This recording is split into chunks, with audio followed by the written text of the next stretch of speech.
Hi குட்டீஸ், welcome to Veera stories.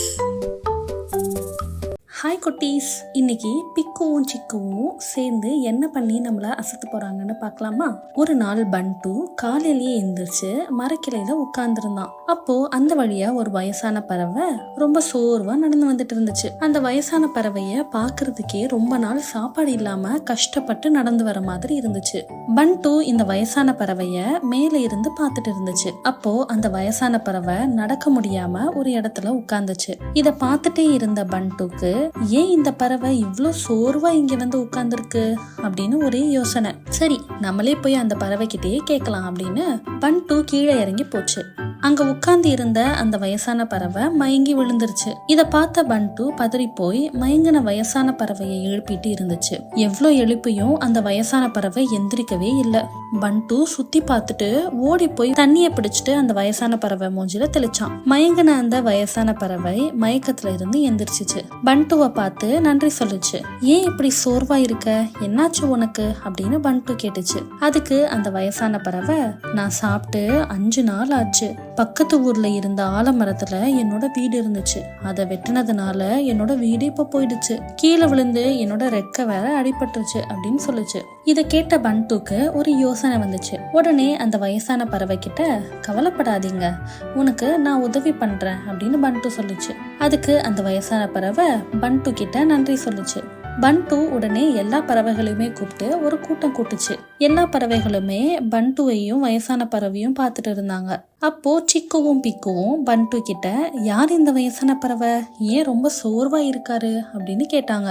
அதுக்கு பண்டு நடந்தது எல்லாத்தையுமே எல்லா பறவைகள் கிட்டயுமே சொல்லுச்சு.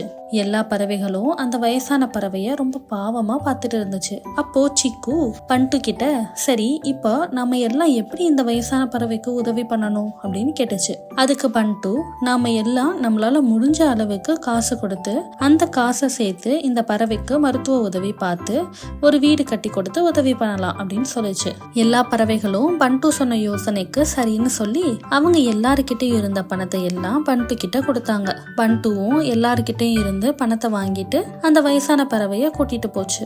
எல்லாரும் அந்த வயசான பறவையையும் பண்டுவையும் போறத பார்த்து அந்த வயசான பறவை சீக்கிரம் குணமாகணும் அப்படின்னு வேண்டிக்கிட்டாங்க. அன்னைக்கு சாயங்காலம் சிக்குவும் பிக்குவும் உணவு தேடி போகும்போது காலையில பார்த்த வயசான பறவை ஒரு மரத்துக்கு கீழே சோகமா உட்கார்ந்து இருந்துச்சு. அந்த பறவையை பார்த்த சிக்குவும் பிக்குவும் ரொம்ப ஆச்சரியமா பார்த்துட்டு இருந்தாங்க. அதே வயசான பறவை கிட்ட போய், என்னாச்சு உங்களுக்கு, பண்டு எங்க அப்படின்னு பிக்கு கேட்டுச்சு. அதுக்கு அந்த வயசான பறவை, உங்ககிட்ட இருந்து காசெல்லாம் வாங்கிட்டு என்னை இங்க உட்கார வச்சுட்டு அந்த பண்டு போனான், இன்னும் வரவே இல்லை அப்படின்னு சோகமா சொல்லுச்சு. சிக்குக்கும் பிக்குக்கும் ரொம்ப ஆச்சரியமா இருந்துச்சு. திடீர்னு அவங்க 2 பேருக்குமே ஒரு யோசனை வந்துச்சு. அந்த வயசான பறவைய கூட்டிட்டு பண்டு வீட்டுக்கு வந்தாங்க. அங்க பிக்கு உடனே எல்லா பறவைகளையும் பண்டு வீட்டுக்கு கூட்டிட்டு வந்துச்சு. அப்போ பார்த்தா பண்டு எல்லாருக்கிட்ட இருந்தும் வாங்கின பணத்தை பதுக்கி வச்சுட்டு இருந்துச்சு. இத பார்த்த எல்லா பறவைகளுக்கும் கோவம் வந்து பண்டுவை அடிக்க போனாங்க. அப்போ சிக்குவும் பிக்குவும் தடுத்து, பண்டு தெரியாம பண்ணிட்டான், ஒன்னும் பண்ணாதீங்க அப்படின்னு சொன்னாங்க. எல்லா பறவைகளும் சிக்கு பிக்கு பேச்ச கேட்டு அமைதியானாங்க. அப்போ ஒரே ஒரு பறவை பண்டு கிட்ட, பணத்தை சிக்கு பிக்கு கிட்ட கொடு, அவங்களே எல்லாத்தையும் பார்த்துப்பாங்க அப்படின்னு சொல்லுச்சு. எல்லாரும் ஆமா ஆமா அப்படின்னு சொன்னாங்க. பண்டுவும் காசை சிக்கு பிக்கு கிட்ட கொடுத்துச்சு. சிக்குவும் பிக்குவும் காசு வாங்கிட்டு அந்த வயசான பறவைய கூட்டிட்டு போனாங்க. அப்புறம் அவங்க வீட்டுக்கு பக்கத்திலேயே வீடும் கட்டி கொடுத்தாங்க. அந்த வயசான பறவை சிக்குக்கும் பிக்குக்கும் எல்லா பறவைகளுக்கும் நன்றி சொல்லுச்சு.